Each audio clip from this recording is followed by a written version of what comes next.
Continuing and finishing our. This is the 18th? Today's the 18th. We're continuing and finishing our class on women rabbis. Now, just to remind you, to give you a brief overview of what we did the first class, we discussed what are the halachic issues involved, right? We talked about issues of serving on a beis din and being a dayan, a judge, and being a witness and receiving smicha, and all these things are not doable for a woman, and we looked at some of the sources for that. And then we talked about Sarara being communal authority, and this was something that is off limits to women. How do you spell that? Sarara, in English or Hebrew? English? It's just any way you want. When you're Sarara, just the way it sounds, Sarara. How would you define Sarara means communal authority. Blanket, community, Okay. a general, large-scale authority. Like A rabbi of a town, or it certainly would apply in a town like this, right? But in generally speaking, yes, a rabbi, a shul rabbi, or a town rabbi, or a city rabbi. Okay, so Sarara is, and again, it's based on Sukkim, coming from the idea that you were going to appoint a king and not a queen, and so and the example that Rambam gives is a shochet. A slaughterer, right? A kosher slaughterer used to be the town authority. It was a position, a rabbinical position, even though the person was not necessarily a rabbi, but it was an official certified position of Sarara, and that's the example he uses, that you're not allowed to, a woman cannot do that. So that's Sarara, and then we talked about the related issue of tznius, modesty, and how the woman is exempted from having to put herself forward in public roles, and that was something that we're protecting her from.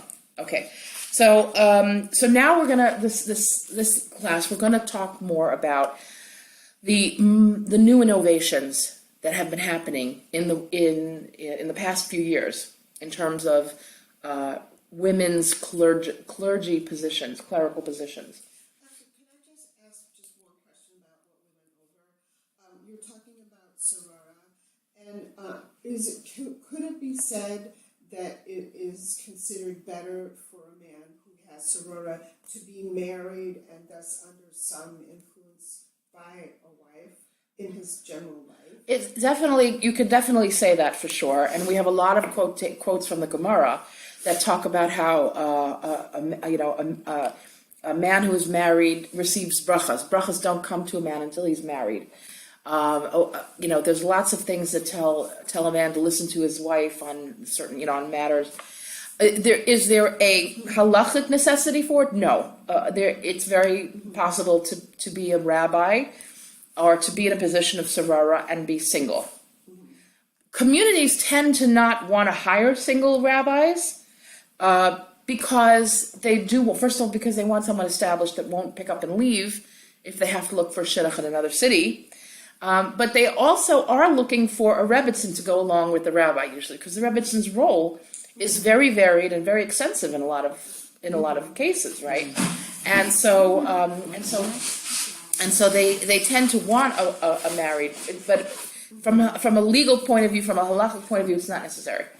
Well, not halachically, but in general, it was considered desirable. Yes. It still is. Yes, absolutely. Okay, so you have today two modern innovations in the areas of women's clergy / women's authority, let's say, in the Orthodox world. I'm not talking about the conservative reform world. They ordain women, and they have for many years. It's not even an issue.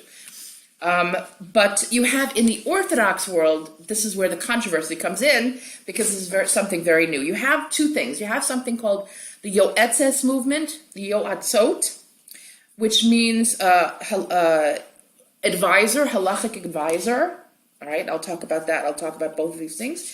And then you have what's called Yeshivas Maharat, which is it's not a university, it's a school that ordains women. It gives women not what they call smicha, but it does confer an authority and a new type of position and a new type of title to women, and that's much closer to a woman rabbi position than the other. So That's they call the Rabbah, right? that's right. I'll get to that. Yes, right. So what do Right? what Is it yeshivas? Maharat? Okay. Right. So before I get into what does they, Maharat mean? I'll get to that. Okay. I got it all covered. Maharat is an acronym for Mora Halacha V'Torah. So Maharat. Mahara, Mora Halacha, I think Mora Halacha V'Torah, which means teacher of Halacha and Torah. Okay, so before we get into describing this, it's important to understand that there's two sides to this issue, right? And it's, we should not assume the motivations of the other side. We have to be careful, and I'm going to do my best to present both sides and what they say. I'm going to present the negatives of both of these innovations, and I will present them as this is what their critics say, and I'll present the positives, and this is what their defenders say. Okay. I'm going to try to be objective. Yeah, Is there a halakha about assuming the motives of the opposite of you? absolutely. I'd like you to tell me maybe later after the class what the halakha is about assuming the motives of somebody who disagrees with you. You're supposed to give other people the benefit of the doubt. Is That's it something like done. Yeah, have they done l'kaf schos? Have they done kol adam l'kaf schos? That's from can we Pirkei talk Avos. about this after class? Sure, that's from Pirkei Avos. You're supposed to give the other person the benefit of the doubt in all things. So that would apply. I mean, there's a lot of mitzvahs you can start with. You? There's a lot of mitzvah. There's a lot. You could say, v'ahavta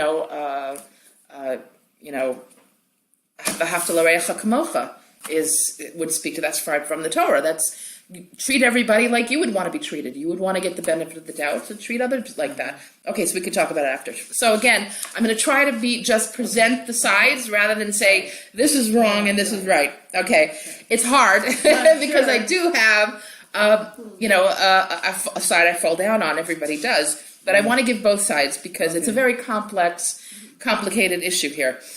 So you have the Haredi, more right-wing type of. Are we talking about number one now? I'm not talking about anything now. Okay. I'm talking about In general. the variety of views in this whole discussion. I think it's fair.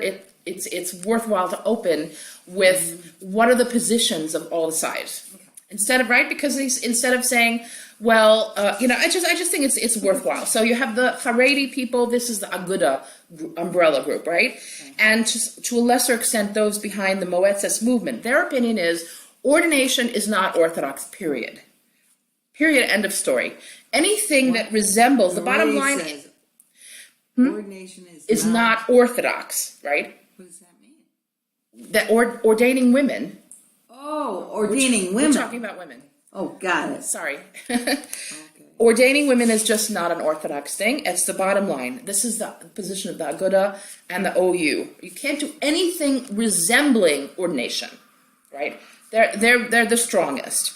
Then you have an umbrella group like the RCA. The RCA is more middle of the road, maybe you would say. Mm-hmm. They represent a sort of different group of rabbis. They are a little more open-minded in terms of what they expect from women and what they say it's fine for women to do. So, for example, they would say women have the opportunity to study and teach. I have the statements from all three groups, by the way, on these issues, and I'm going to read you what they actually said. So they recognize that women have a lot to offer the frum world, but they draw the line again at ordination or someone using a title, rabbi, or even a different title, but along the same, it's the purpose, the way the position is treated is basically the same. Okay. So they shouldn't be called rabbi, but it's important, they say, that we establish functions for women in the synagogue. Then they actually do say that in their statement. Then you have the more modern group called Open Orthodoxy, and they are the ones behind the Yeshiva Maharat that are ordaining women, and we'll talk about that. So the Open Orthodoxy group, they're God-fearing people, they're Torah-fearing people, right? But they want to reconcile this love of Torah with a little bit of giving women an official stamp to what their skills are and what their opportunities should be. In other words, they recognize that the world requires certification, right? A doctor, for example, cannot practice medicine without an MD, without a license. If you stayed at a Holiday Inn. Did you What? ever see that commercial? No. You've all seen that commercial? No. There's a commercial for Holiday Inn. Yeah. And one of the commercials is this pilot goes in to rescue these people. All the people get aboard. Now they're going up in the air. And there's a guy on the ground waving furiously. So the woman asks the pilot, well, who is that guy on the ground? And he says, that's the pilot. Oh. And the guy flying the plane said, well, who are you? Oh, I stayed at a Holiday Inn.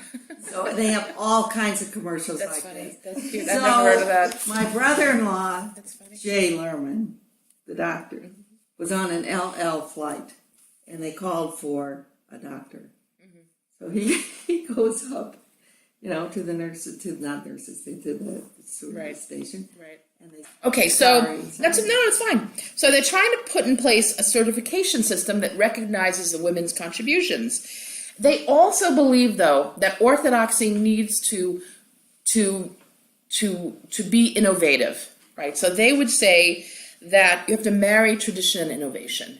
That you have to, and this is where they would rub up against mainstream orthodoxy, really, and marry tradition and what? innovation. But they're not at the point of like the women on the wall, though, right? They're not part of that group. They're not part of that group. But are they aligned? Well, the Women of the Wall, I'm trying to remember, is it an Orthodox group? I don't think so. Right. So the Open Orthodoxy movement they call themselves Orthodox. So they have their own line that they.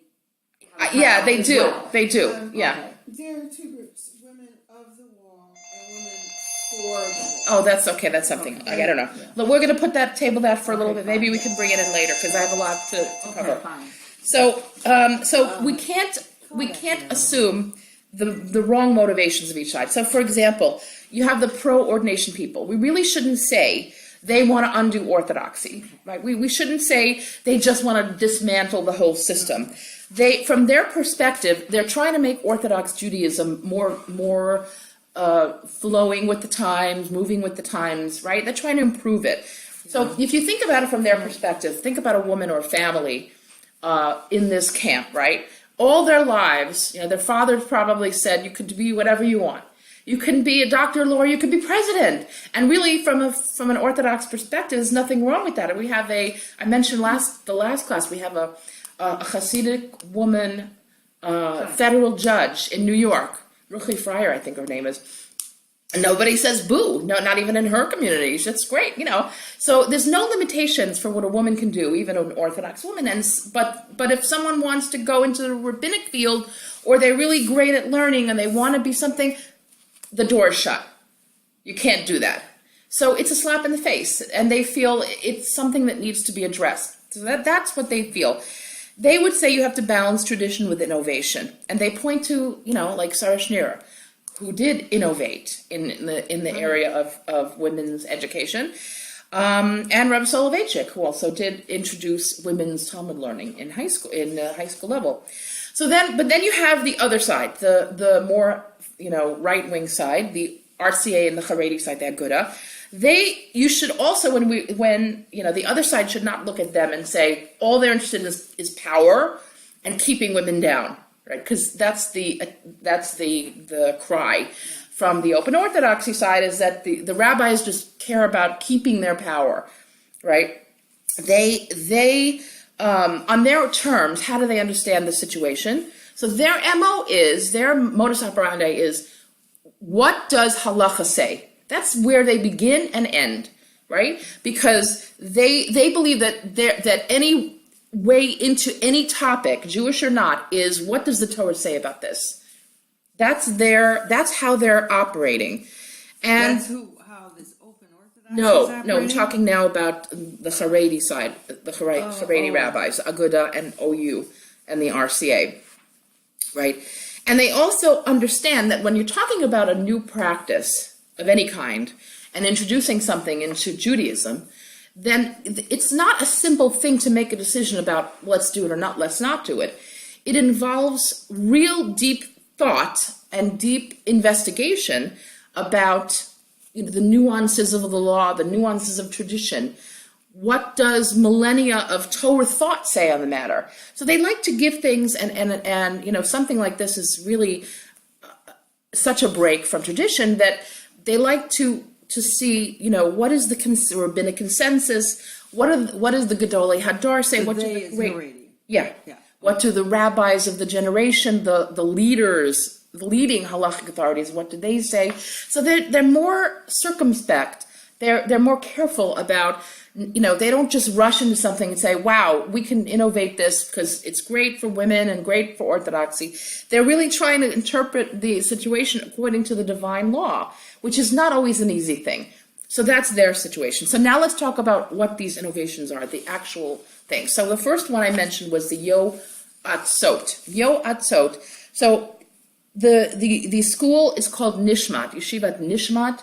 It's in Israel. It's headed by a woman, Rebbitzin. She calls herself Rabbanit, Chana Henkin, Orthodox. She qualifies Yoatzot Halacha, halachic advisors. That's what the school does. It trains women in how to answer questions having to do with Nida, Taras Mishpacha, and women's health issues. Anything that has a halachic element to it, a woman will call up a particular Yoatzot and say, I have a question. And the Yoatzot will either, if she knows the answer, because it's something easy she can answer, she'll answer it. Or if it requires a rabbinic answer, she'll say, I have to refer you to a rabbi. Okay, so they really like the first line for questions on these matters. Okay, so it's not officially a training program for female clergy, and it's not, no titles are conferred. So all they do is field questions. Okay, huh? Yeah. So how it began was they really deliberately sought to not make this movement a replacement for a rabbi or a stepping stone to clergy, as I said. And they also followed proper procedure. They went to, even though Chana Henkin's husband is a rabbi himself, he didn't make a unilateral decision about this. They went to the decisors, the major halachic, rabbis in their area, and they asked permission, they explained it, they got the stamp of approval from the rabbis of their community in Israel. Okay, now here's what the benefits of the Yoatzot movement would be. Here's what the defenders would say. Number one, they serve a tremendous need. And the whole purpose of the school was to serve the need. The need is that women are embarrassed to go to a Rav with these questions sometimes. It's not so easy. Sometimes you have something to show a rabbi that's a very, very intimate item. And it's not easy. And as a result, what's happening is a lot of women just don't go to the rabbi at all. They are making these decisions on their own. Now that's bad in either way.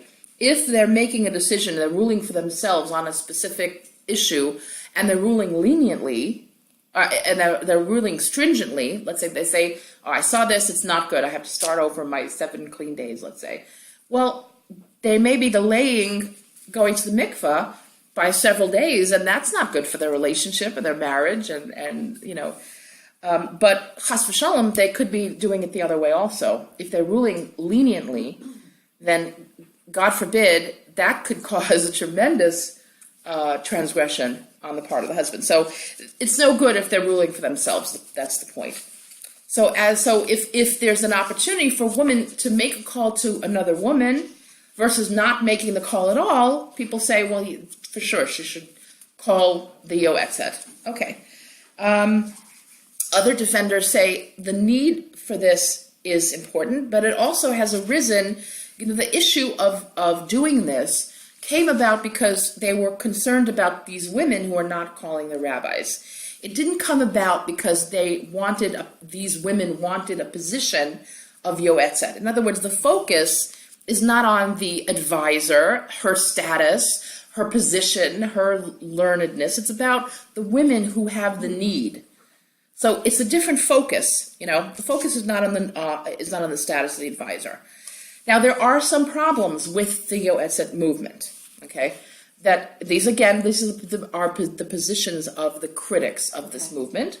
Generally speaking, you should know that the Orthodox community doesn't really have a problem with the Yoatzot movement. The OU, in the OU statement, they mention them.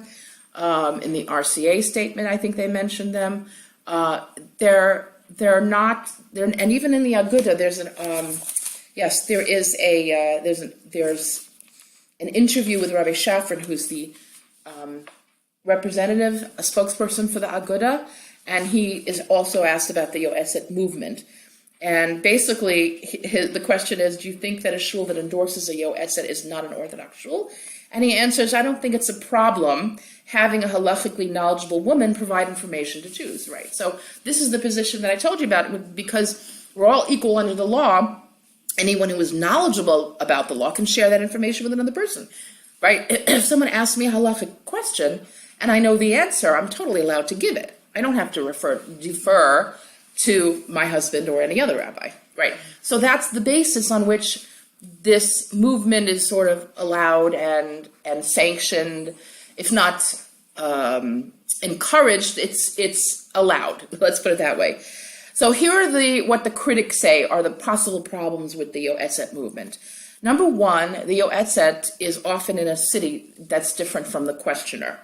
And ideally, when you're asking a question about women's health issues or taras mishpacha issues, it's ideal for the Rav, the rabbi, or the person answering to be, not only to be in the same city so that you can show them the issue you're talking about, but also to know the person personally.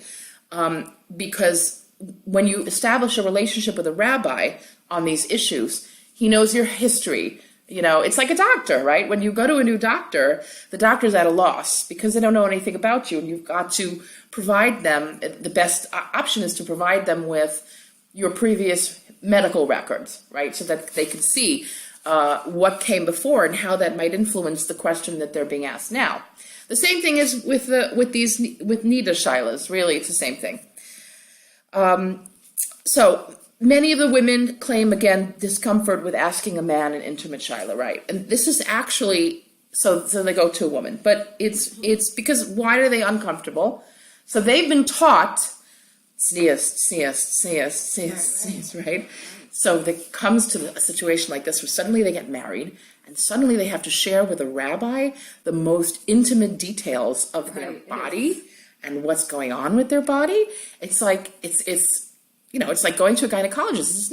It's not comfortable. Well, it's not comfortable. You're probably going to a gynecologist because your gynecologist, you're used to that.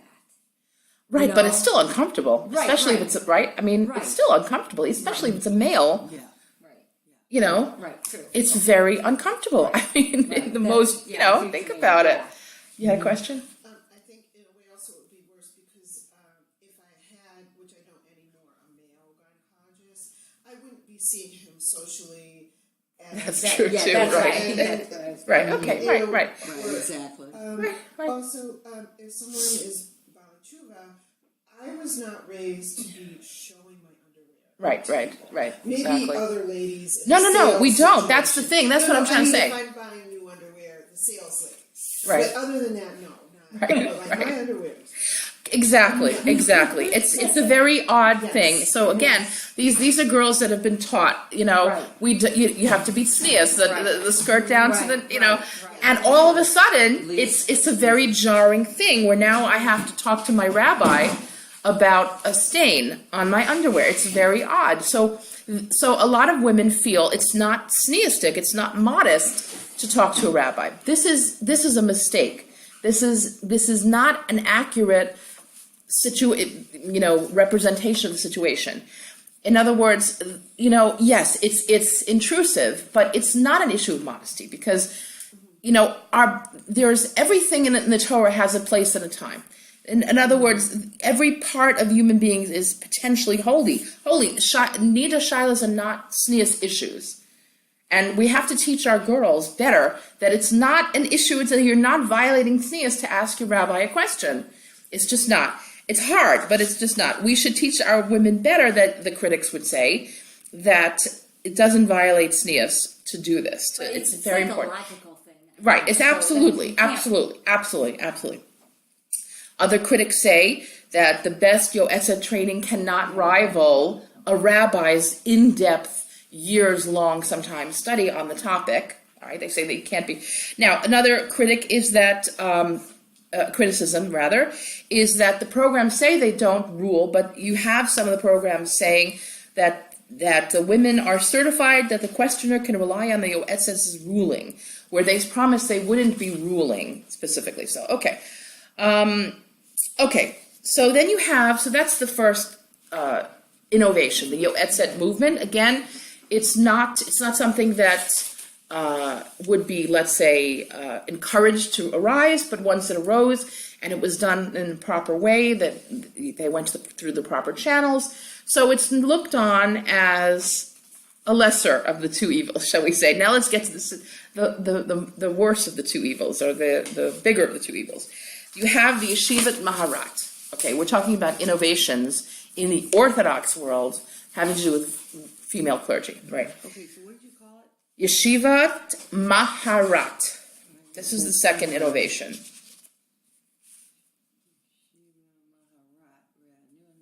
Yes. Oh, yes? Graduates of the school? Yeah. What do they work as? So they worked, so the one in particular in Chicago, she worked as almost like a programming director. Mm-hmm. And she would give sometimes devour Torahs or, you Mm-hmm. know, speeches, and then she did a lot of things like with women. Mm-hmm. But she never took over the role of the rabbi. In fact, did her husband become a rabbi? Then she's a Rabbison. Her husband took over. Then So she's she a ended up Rabbison. turning into a Rabbison, but that was before, like, her husband became. Right. Interesting. Maybe, I don't remember. Interesting. But I think her Sorry. husband was a rabbi. I don't know if he was a rabbi. But anyway, but she just, like, she would help girls, like, before they got married, and, like, she was like an advisor. Sounds like all the things that a woman could do, even without the title, but she has the title. What does she call herself, by the way? Rabbah? A rabbi. Rabbah. Yeah. Okay. Rabbi? So, Not rabbi. Rabbah. But I don't think she really ever used that term because she had, like, this director job, and so she was just, like, director. it just happened to be that she was titled, but she did a different role, let's say. Exactly. Right. Okay. So let's talk about this yeshiva. So this yeshiva is again, Maharat stands for Mora Halacha B'Torah, leader in spiritual and Torah matters. The movement comes from this yeshiva is under the umbrella of the Open Orthodoxy movement. The Open Orthodoxy movement is the unofficial head of it is Rabbi Avi Weiss, and his yeshiva What's is the name of it again? Umbrella of what? Open Orthodoxy. Rabbi Avi Weiss has a yeshiva called Yeshivat Chovevei Torah, and he has a rabbinic organization that's sort of similar to the RCA or the Agudah that's called the International Rabbinic Forum. Okay, and the rabbis in that organization are mostly graduates of his yeshiva, right? So what do they say now? What they've been doing is they have a program, a certification program for women, where women learn, have a program of study, and they have a ceremony. They didn't originally call it a smicha ceremony, but they do refer to it as smicha ceremony now. Some sort of ordination ceremony where they give a title, they confer a title. It's not called rabbi. Originally, it was actually called Maharat. Oh, right. Originally, the title was Maharat. That title didn't quite catch on, and so Rabbi Weiss changed it to Rabbah.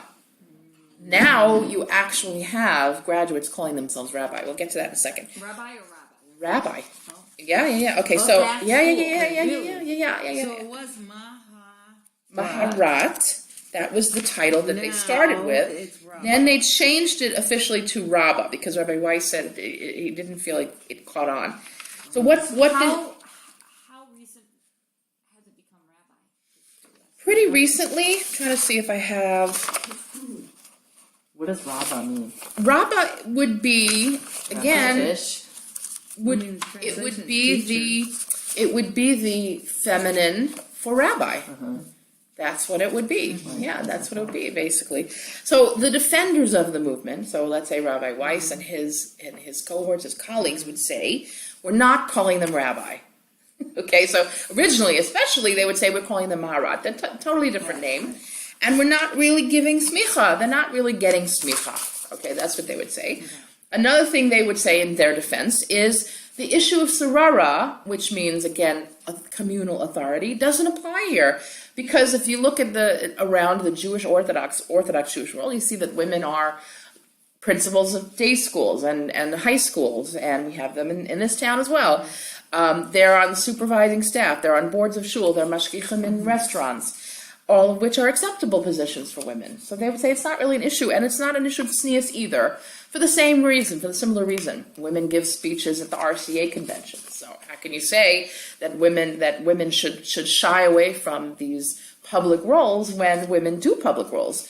And in addition to that, they would say men, the argument that I laid out for you last time about tznius is that men really shouldn't seek these positions either, but we are allowing men to transgress their modesty, and it should be seen by both sexes. It should be seen as something that they should do grudgingly. In other words, I gave the example. Most Orthodox rabbis don't sit in their kisei hakavod in shul because they are eschewing, they're avoiding that honor. They don't want the honor.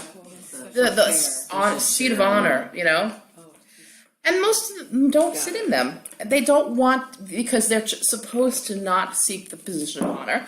So the defenders of the Yeshivat Maharat say, but men don't take on their public roles, hesitatingly or grudgingly. They do it. They just do it. They go up for Aliyah without a problem, right? So these are things they argue in their favor. Now there are answers to this. Okay, there are answers to all of their positions. So regarding calling them something other than rabbi, we talked about how the official title started out being Maharat, then it was changed to Rabbah. Now there are graduates who call themselves rabbi. And such critics, you can even look at the Maharat website itself. On that website, there's links to articles describing what they're doing as ordaining Orthodox women rabbis. That's what they talk about. For example, you have titles of articles like Yeshivat Maharat to ordain women rabbis, Orthodox women rabbis by any other name, Orthodox women rabbis, it's about time. If you do a Google search on Yeshivat Maharat, you'll come up with first Yeshivat Maharat graduate who calls herself rabbi hired. I don't know, if you just Google that title, you'll find the article. I don't have it here. Another one, Pioneer Rabbi Sarah Hurwitz, Orthodox women rabbis are here to stay. So they are calling themselves rabbis. That's the next step. That was it. So it's clear they're after that very title. They're after that status, and they, so you and the smicha ceremony. That's what they're calling it, a smicha ceremony. So you can't grant smicha even if it's just an honorary title. You can't. If your intention is to, this is what the critics would say, if your intention is to confer the same legal authority and communal authority and position and certification, but you're just not going to use the title, then it's the same thing. It's just, calling an elephant a horse. It's still an elephant. So, like the shochet, right? The shochet that the Rambam gives it as example, it's not a rabbi position, it's a shochet position. But because it has the element of sarara in it, in other words, that the person in this role is the communal authority, you can't have that position, even though the title is not rabbi, right? Okay. In answer to their saying the issue of sarara doesn't apply today because women are principals of day schools, so the critics would answer that, and as I said last time, a principal of a day school is the head of the school, but not the head of a community. They would say the issue of sarara is a specific halachic category that you can't just dismiss. Okay, the Rishonim said that's what's not allowed. In other words, the position of sarara is a specific halachic position. And as far as the idea that men don't do their duties like it's a sacrifice to their tznius, that may be true. That is very well true. If you ever watch a man go up for an aliyah, he doesn't hesitate about it, doesn't go like that. He just goes up and does it. But the fact that men fail in this doesn't mean we throw out the principle of tznius. In other words, we can't just throw away the ideal of tznius because we don't live up to that ideal. Men should be living up to that ideal. The fact that they fail doesn't mean we can just throw away the whole ideal. Why is it a tznius problem for a man going up to the Torah with alacrity? With what? In happiness and happy. Why Well, does he have to? the point- I don't understand the modesty there. The point is that all of the Jewish people are all exhorted to be modest, to walk modestly with Hashem. That's the phrase from the Navi, to Hasei alechet im Elokecha, to walk with tznius with Hashem. Meaning Hashem is modest and we want to copy what Hashem does, right? So therefore all of us, men and women, should be modest in our actions. So public roles is sort of the opposite of being modest, but there are certain public roles that are required of us, right? Required of men in particular. In other words, what we say is there are certain things that have to be done publicly, but even when you're doing a public role, you should be modest about it. You should not do it in a way where you are jumping to do it. Again, the issue with the aliyah, it's just an example that I'm using, but in general, the general theme should be, the general sort of atmosphere or attitude should be, I have to do this public role, but I'm not doing it, and it's not lichatchila. In other words, it's not the ideal.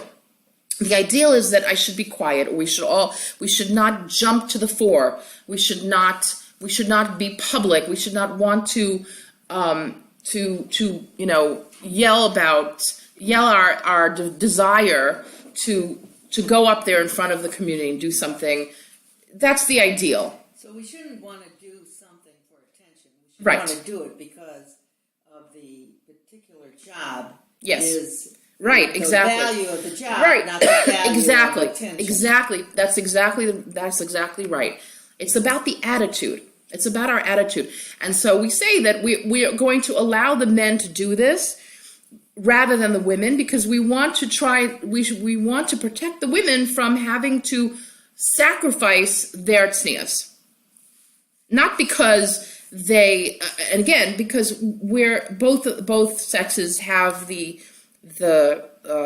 need to, we have the requirement to be tznius, but because when it comes to this, we want women to be allowed to retain their sense of modesty. That's all.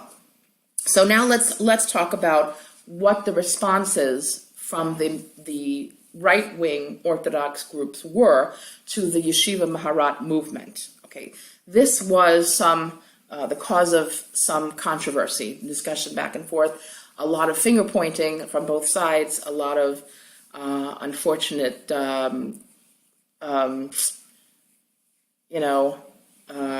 I want to say, insults, Yeah, criticism of both sides. So, Can I ask you one quick question? yeah. Have any of those women, did you see in any articles, any of those women actually become rabbis they are like sort of replacing the male rabbi? Yeah, I don't have that article here, but the one that's, I'll look it up. If you Google first Yeshiva Maharat graduate who calls himself rabbi hired. Okay. Google that and you'll find that article. I looked at it, I didn't print it out. Okay. So the concerns of the more right-wing groups, and again, by right-wing groups I mean specifically the RCA, which is the Rabbinic Council of America, which is a little centrist, you might say, the Aguda, which is the more Haredi group, and the OU, which is also centrist right. It's like, if I had to scale them, I would say RCA on, towards the left, RCA, OU, and Aguda would be the scale. So their concerns are issues of Sarara as we talked about, sneas, as we talked about, and then two other things which we didn't talk about, which I'll explain. One of Masorah, which means tradition, and another element of chukos ha'amim, which means the laws of the nations. In other words, non-Jews, goyim, as it were. Wait, so what's the Hebrew word for it? Chukos ha'amim. Like hook. Chuk is like a law, Yeah. laws of the nations. So Laws they of nations. laws of the nations. Secular nations. The nations means all the other nations. Yeah. So all of these three groups have come out against yeshivas, Maharat, and open orthodoxy. And I'm not going to read the whole thing, but if you'd like, I can give it, lend these to you. So we'll start with the Aguda. The Aguda is the strongest, coming out against them. They're against the open orthodoxy movement in general. There's this interview that I mentioned with Rabbi Shafran, who is the spokesperson for the Aguda, and he doesn't even believe that open orthodoxy is orthodox. So he's comes out very strongly against them. And he says that specifically regarding the smicha, he says open orthodoxy is not a form of Torah Judaism, and that any rabbinic ordination does not confer upon them any rabbinic authority. So that's it. What you're doing is wrong. You're not even an Orthodox organization. You're really conservative. That's what Is Rabbi Shafran. And again, there's an interview with him on female ordination as a ruse. He says it's a ruse. Okay, that's the strongest. Okay. The second, the next one is the OU. OU came out with a very long response that I have here. Again, I can show it to you. You can copy it for your purposes. It's really very long and involved. And they say a lot of things. They're much more nuanced. They start out with the issues involved here.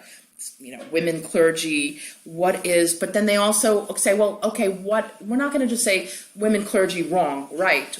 We're going to say, what is the role of a woman in the synagogue? And, what are the professional roles that a woman can perform within the bounds of halacha? So they're much more nuanced. They talk about what process they followed. They give a list of all the rabbis they consulted. A few of the things that they say is that, they talk about the Yoatzot movement. And they say, while the rabbinical panel didn't encourage the institution of the Yoatzot, they concluded that a Yoatzot halacha may be employed. Right, so from their perspective, they're talking about what can happen in an Orthodox synagogue, an OU synagogue. She can be employed with the approval of the community's rabbinic and lay leadership, and where employed, should continue to work in close consultation with the community rabbis. We believe that the recommendation of the rabbinic panel. Okay, so they are saying it's fine to have, as Rabbi Shafran said, it's fine to have a woman yoetzet advisor, halachic advisor, in a community, in working with the rabbi b'shul. They say further that they want to focus on creating and institutionalizing roles for women that address the needs of Orthodox Jews today. So they recognize that there is a changing need, whereas 30 years ago there wasn't a need. There weren't women who were necessarily able to, desirous of, or they didn't have women that just wanted these positions, or there's a different environment now, and that they can remove barriers that impede women from further contributing to our community in halachically appropriate ways. We should fully utilize their talents and commitment. Further, we must ensure that the community does not this is very important, that the community does not inappropriately disparage the sincere quest of many women for growth in limud Torah or in communal participation as being improperly motivated. So they're saying what I said in the beginning. We should not, slander women or assume or presume motivations or presume evil, intentions here. We have to understand that this blanket attitude alienates growth Torah-oriented Jews. Right? We can't alienate people because they have a sincere desire to grow in their learning. Okay. Other issues require careful review, like, for example, consideration should be given within acceptable halachic parameters to develop appropriate titles for women of significant accomplishment, holding professional positions within the synagogue and communal structure, thereby acknowledging their achievement and status. So they're saying, though such titles could not and should not connote ordination or rabbinic function, the rabbinic panel has made clear that words and titles matter. In other words, you have to have a dignity to a position. You have to have some recognition, some title that confers, that says this person, this woman is learned, has accomplished X, Y, or Z, can do X, Y, or Z, but not that's just falling short of rabbah or rabbi. Okay, so this is a challenge. They said how to create these titles, appropriate job descriptions, and so on. And then they go on to talk about how they have established the OU Women's Affinity Group as a forum for professional women within the organization. The OU elected 6 women as national officers. So they go much further in saying, look, we understand the situation. We can't grant our haskama, our agreement on the Maharat, Yeshivat Maharat, because what they are after is the position of rabbi. They want the ordination. They want the smicha without naming it. The RCA... So what do you say they cannot grant what to the Maharat? Smicha, ordination? Okay, to the Did I say that? organization. You cannot grant something to the organization. I don't know what I say. Haskama, agreement, or stamp of approval, as it were. Thank you. And then finally, the RCA came out and said that we have a commitment to sacred continuity. However, we cannot accept either the ordination of women or the recognition of women as members of the Orthodox rabbinate, regardless of the title. They came out as particularly in response to the Yeshivat Maharat by saying, in light of the announcement, the Yeshivat Maharat will celebrate, quote, ordination as clergy of its first 3 graduates. They came out and said, the RCA views this event as a violation of our Masorah tradition and regrets that the leadership of the school has chosen a path that contradicts the norms of our community. Okay, I'm going to come back to that in a minute. And then they say that we can't ordain women into the Orthodox rabbinate regardless of the title. So if the position is basically rabbi, you can't have her go into the rabbinate. You can't have a title implying rabbinic ordination. You can't have a rabbah, for example, and you can't have a woman like this teaching Limudei Kodesh.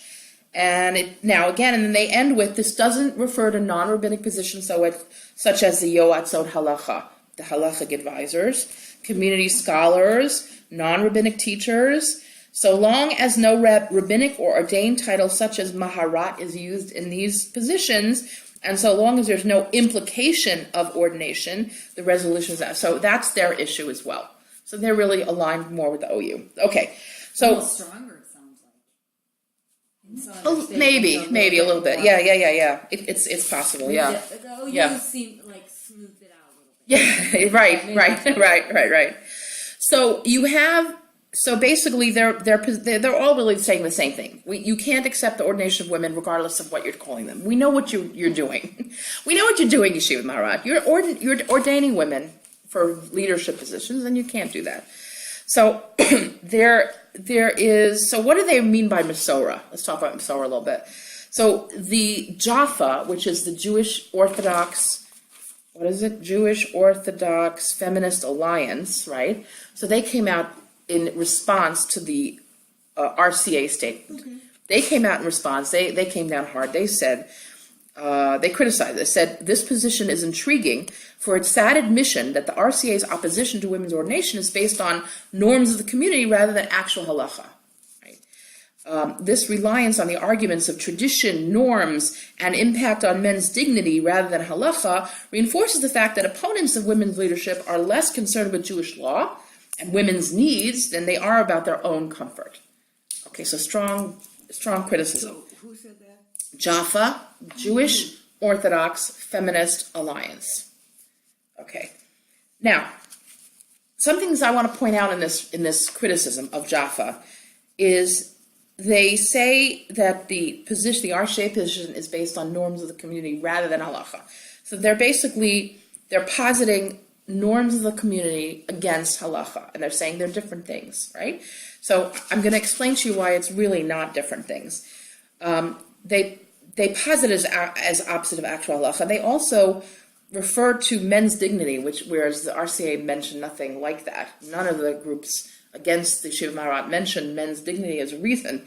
And their own comfort. They're also saying this is about your comfort, right? So the RCA would say our own comfort has nothing to do with it, but it's a proper understanding of Jewish tradition. Now let's talk about Jewish tradition. What is this thing called Masorah that the Haredi groups are relying on when they say this is not appropriate?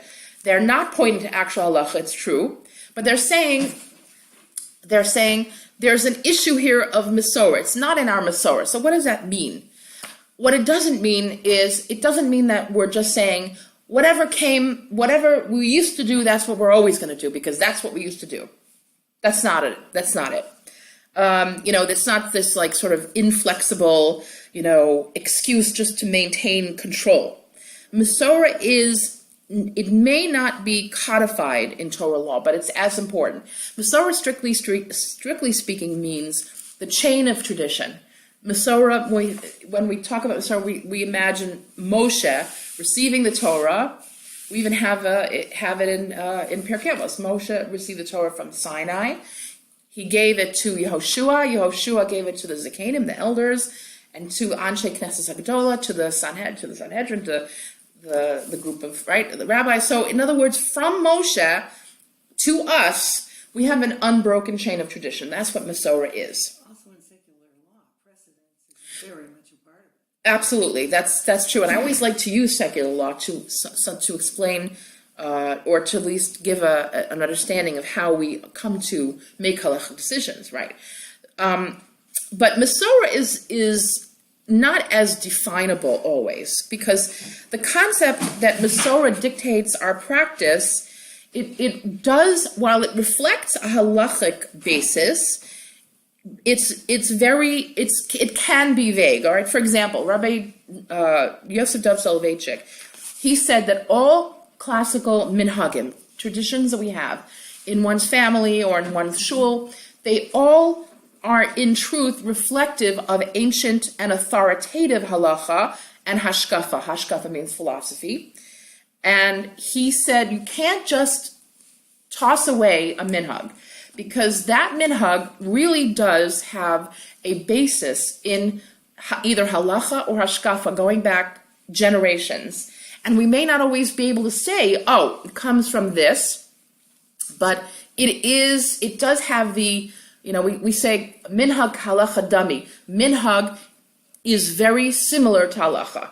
He gives an example of what we do in shuls. There are lots of traditional elements to how we organize our shul, for example, or how we organize our tefillah, for example, right? That don't necessarily have a very clear halachic basis. But he says, Rabbi Soloveitchik says, that these are the details of the structure of the Beis HaKnesset are based in halachic categories. They're not spelled out necessarily in the poskim.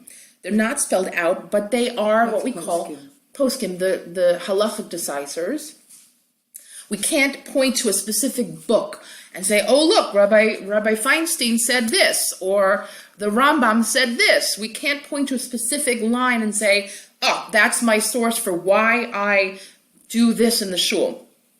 But even if we can't find them codified anywhere, we understand that there is a basis for it, even if we don't know it and can't spell it out. And that's what Masorah is. So it's not just saying, this is the way we've always done things, and this is the way we're always going to do things. There is a foundation, a Masorah, a tradition that is based on halacha and hashkafa in some ancient ways. We can't maybe identify it exactly. And so it's the case also with other societal norms, such as this issue. So even if they lack codification, it reflects a Torah value. And we can't just say, well, it's what we used to do, but we should get rid of it. It's an axiom that to the uninitiated may not appear so obvious, but it doesn't give us license to just dismiss it. So that's the issue. That even though we don't have a strict halachic basis for this practice, doesn't mean we're allowed to disregard it.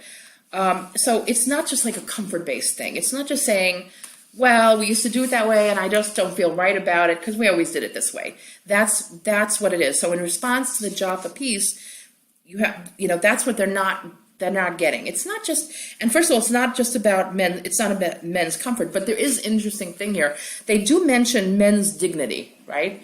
As you shouldn't stand on your own. Just we're gonna reject you because we don't feel it gives men dignity. And that's not really, as I said, they didn't mention that as a reason for rejecting Shiva Maharat. But there is something called Kavod HaTzibor that we talked about when we talked about giving an aliyah to women, right?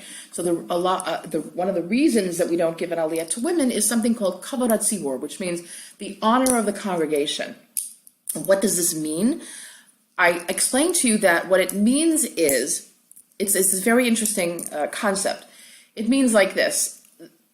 Men are supposed to be the ones who have the ability to learn from the Torah, read the Torah, to know how to make a bracha on the Torah, to know how to do certain things in shul, for example. And if we have, or read the Megillah, for example, right?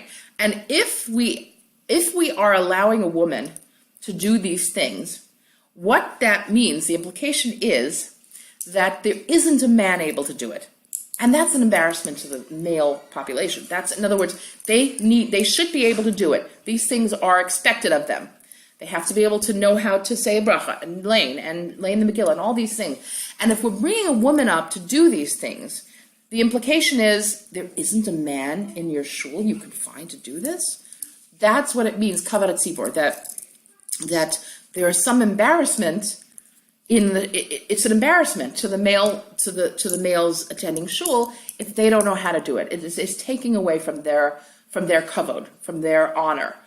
And that is an issue here. If in other words, if we've said that the tradition is that a man is the rabbi of a community, of a shul, of a whatever, and we're hiring a woman, that's sort of like, that's the b'diavad. That's like a secondary choice. So are we saying that there isn't a man in the community who can do that job, and that's an embarrassment? Then we should avoid that. So there's a corollary issue here also, and we talked about this. I mentioned it. The bichukosehem lo telechu. This is the issue of following chukos ha'amim. Chukos ha'amim means we're supposed to stay away from the traditions of the non-Jews, right? So b'chukosehem lo telechu, that's the pasuk that says we should not follow in their ways. Do not copy the non-Jews. So how does this apply? It applies in dress, for example. If you think about it, there's an Orthodox style of dress, right? There's an Orthodox style, certainly among the women. Maybe more than one. No, right, but I'm saying, like, odds are you could identify an Orthodox Jewish woman, or maybe she's Amish, or maybe when you see someone, right, often you'll see someone and go, that's either an Orthodox woman, right, or very religious, Catholic, or Mormon, or something. You can identify that sort of style, right, because we intentionally try not to copy the latest trends in clothes. Doesn't mean we shouldn't dress nicely. But the fads, we try not to. That's why the more right-wing Orthodox women, they don't dress in very, very stylish, not that they're not stylish and nicely dressed, but not the fad, the latest fad to come out in Vogue, they're not going to be wearing it, right? But I have a question, because if I look at old pictures of some religious people, like when I was a kid or whatever, Right. they didn't dress the same way that they dress now. Like now, there seems like there's more of a focus of more strictness, and maybe because they just didn't dive into all the little itty bitty details of everything. But if you look at pictures of some people you think are really like, you know, I think it's just part of the evolution of Orthodoxy over yeah. the last. I would argue that it's not that the evolution of Orthodoxy, but it's the evolution of the secular world. Because if you think about it, I mean, the pictures that I bring to mind, let's say, of older generations, is where everybody was wearing a hat. So the Orthodox But didn't stand out. Some wearing like not such long sleeves, shorter dresses that weren't covering the knee all the way, and I'm talking about people that were wearing shaitels and stuff. But it's true that things have gone more to the right. And stylish, maybe not like in vogue, but they were. You know what I'm saying? There has definitely been a trend to move to the right among the Orthodox since let's say after World War II, when you had a tremendous amount of Orthodox, moving to America, let's say after the war. From that time, definitely has been a shift. Definitely has been a shift. And not so much. There weren't so many titles then, too. It was just. What do you mean by titles? I don't know that we referred so much like ultra religious or Haredi or whatever. Yeah. You know, it was just like a. Right. I agree with you. Yeah. I agree with you. When I grew up, we were just we were just Orthodox. Right. And but the truth of the matter is, I mean, the Aguda, when I was growing up, Aguda was centrist, and YU was very modern, right? It was considered modern. Everything is moving to the right. OU, That's what I'm talking about with the evolution of Orthodoxy. Yeah, that's what I'm saying, right? Sorry, YU is not considered, it's a lot of people consider it centrist at this point, and Aguda is very Haredi. So that's why when you So there is a shift to the right that generally. we're not supposed to dress that way or whatever. It's like Doesn't ring true for you, well, I guess I see a change, right? There definitely has been a shift. There definitely has been a shift to the right in the whole Orthodox world, and I would argue that. So we'll go back to the question you're pointing out, but I mean. I think that shift has happened in response to, or sort of in response to the secular world. That as the secular world gets more, what would you call it, degenerate, or more permissive, more, I mean, in some ways crazy. I mean, did you ever imagine growing up that same-sex marriage would be a thing, like a legal thing? Like I could never imagine such a thing. All of these changes sort of shock us as the Orthodox world into like, no, we have to move away from that. We live among it, and so it's a response. I think the shift to the right is a response to things that are going on in the world around us, where we see all this, where we see, women walk around in barely anything, and that's socially permissible from a secular angle, and from our position, it's like, and this is why a lot of Orthodox come down against the internet and come down against against movies and secular entertainment, because it's so out there, it's so far removed from appropriateness, or even that's the thing. It's like when I was growing up, Orthodox people could did go to the movies.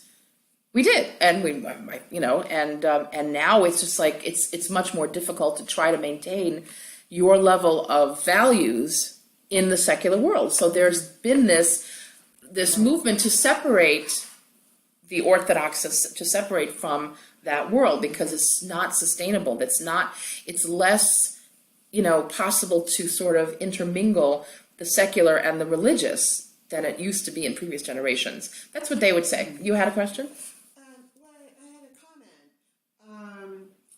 There are women who they say that they associate nudity or near nudity with liberation and respect. That they will get respect by showing the most possible. Right. And this was not something, I was raised secular, but nobody in the 60s 70s would have thought of this. Maybe a little earlier, 60s and 70s already, you're getting into that. It wasn't like you could be more free by being able to go to Right. the courthouse naked.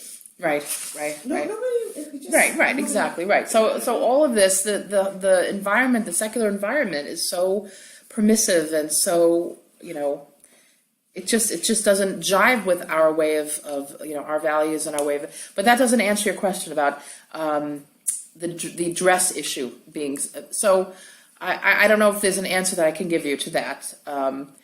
Other than, I will give you one answer, which is that when Orthodox Jews moved to America after the war, there was a permissiveness even amongst the Orthodox, certain Orthodox maybe, that, for example, I'll give you an example. There were women that covered their hair in Europe, and they got to America and they suddenly didn't. There was this idea that I could buy a candy bar without, like the hechsherim were nothing. So you just bought a piece of chocolate, because what was it? Chocolate. There wasn't like, there was a little bit of a relaxing of what would have been done in the old world. A lot of people came to, like my grandparents came to America, well, my grandmother came to both my grandmothers came to America without their parents.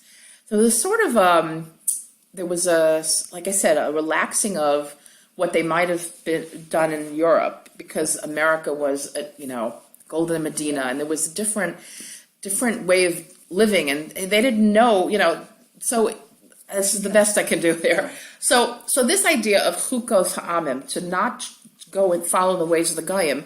So the Orthodox institutions are very careful about what we take on, the new traditions that infiltrate our society, right? So, for example, the conservative movement and the reform movement made egalitarianism a very big platform of their religion, in their groups. Egalitarianism is a secular concept, right? It means everyone should be the same and have equal rights, blah blah blah blah blah. The whole thing. That's basically been the theme of our talks. And as the suspicion from the more Orthodox, right-leaning Orthodox groups is that it's this insidious need to follow this trend of egalitarianism that's at the root of an organization like Shiva Marat. And as a result, we have to be very careful to not follow that. In other words, if that's the motivation, the underlying motivation is egalitarianism or feminism, right? That we have to be very careful about not following that. Rav Soloveitchik said, by the way, anything that another branch of Judaism tries to change and make a tenet of their platform or their religion becomes Yaharog v'al yavor. You have to die rather than transgressing. He was very strong about that. So if it has the taint of secular sensibility, we try to really not, certainly not jump in and do it, but also much more than that, just be very careful about what we take on. And so that's also behind the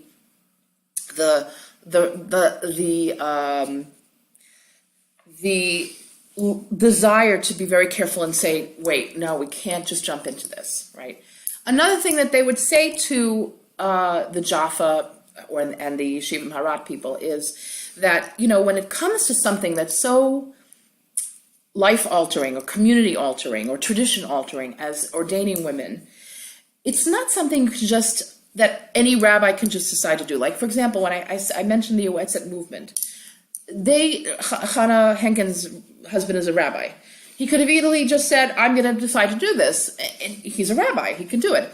But they made sure to go to the authorities in their community and get their approval, right? Because they recognize that it's something that is very innovative and different and might smack of egalitarianism, although one of the reasons probably why it was accepted in Israel is because they don't have this feminist, atmosphere where they had to worry that that's where the motivation was coming from. In other words, they were really focused on the need of the women that they're serving rather than I want to do this because I'm a woman, I can do anything. That sort of attitude, right? So here in America, again, the halachic, decision makers are saying, what they're basically saying is, look, we can't just decide to do something like this is so earth-shattering in a way, and tradition-shattering in a way, that it needs careful consideration. It needs to be discussed among the leaders of the generation, not just some rabbis, but the leaders, the halachic leaders and decisors. We need to think about the ramifications. We need to think about what does the entirety of, millennia of Jewish thought, that has to come to bear, and you can only answer that question from the position of someone who is steeped and incredibly knowledgeable and incredibly learned, who knows what those issues are, may be, and has the breadth and the depth of the knowledge to make a decision like that, right? So I want to end with one thing. There is a lot of misunderstanding on both sides, as we saw. Yes. Yeah, go ahead. Would somebody who's going to the first, not the masquerade, Yoatzot, yeah. could someone like that ever be employed in the U.S.? Well, I think the OU? The OU said yes. Even if they're in, it doesn't. If they Oh, you learn mean- from Israel? like that. Is that a different? Consider a different system, and therefore I don't think so. I don't think so, because the Yoatzot school, what's the name of it again? What did I say was the name of it? Yeshivat, what did I say was the name of it? Nishma. Because it has the imprimatur, is that how you say that word? Imprimatur of the halachic decision makers. It's an established school that is looked on, certainly by the OU and RCA. I don't know if I'm going to mention them. No, I don't know if they mentioned, but even by Aguda, it has the okay, it has the kashrus, it's a kosher school, known as a kosher establishment, and etc.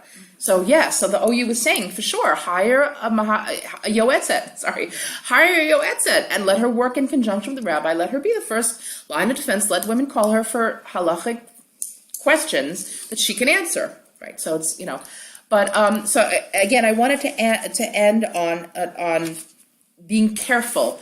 We need to be careful from both sides to not impugn the wrong sort of intentions to the other side.